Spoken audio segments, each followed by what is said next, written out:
Sir sir మొన్న TV తీసుకెళ్ళాం sir, ఇదేదో పని చేయట్లేదు. అసలు చూడండి సార్. ఏం పోయింది? ఏమో సార్, పని చేయడం లేదు. మా టెక్నీషియన్ కలిసారా? కలిసాం సార్. కలిసారా? సోము సోము ఏం పోయింది దాంట్లో? ప్యానల్ ప్రాబ్లమా?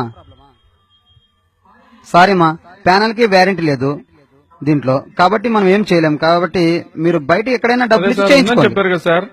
లేదమ్మా, ప్యానల్ కి లేదు, ప్యానల్ కి లేదు, వ్యారంటీ లేదు. ఎక్కడైనా బయట ఇస్తే చేస్తారంతే. లేదు సార్, ఉందని చెప్పారు సార్. లేదమ్మా, లేదని చెప్పానుగా. సార్ టీవీ తీసుకున్నాను, చెడిపోయిందంటే వ్యారంటీ లేదంటున్నాడు సార్. బాబు, ఇలాంటి వాటికి సిఆర్ఓ అనే ఒక సంస్థ ఉంది. సిఆర్ఓ అంటే కన్స్యూమర్స్ రైట్స్ ఆర్గనైజేషన్. ఆ సంస్థ దగ్గరికి వెళ్తే ఇలాంటి ప్రాబ్లమ్స్ అన్ని సాల్వ్ అయిపోతాయి. Okay sir. ఏది సార్? ఓకే సోము, సార్ సోము దీంట్లో ప్యానల్ కి వ్యారంటీ ఉందయ్యా? మనం సరిగ్గా చూడలేదు, అవును సార్. చూసుకోవాలి కదా.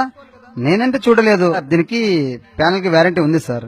ఇంత చిన్న సమస్యకి సిఆర్ఓ వరకు పోవాల్సిన అవసరం లేదు సార్. మేము చూపిస్తాం సార్. ఓకే సార్, మీరు అక్కడ కూర్చోండి సార్. సార్ 10 minutes లో అయిపోతుంది. Okay right. సిఆర్ఓ ఉందని నాకు తెలియదు సార్, చెప్పినందుకు ధన్యవాదాలు సార్. వినియోగదారులారా, ఆలోచించండి. మీరు పొందుతున్న సేవలకి, కొంటున్న వస్తువులకి తప్పనిసరిగా రసీదు పొందండి. ఆ రసీదే మీ వారంటీకి, గ్యారంటీకి ఆయుధం. మరొకండి.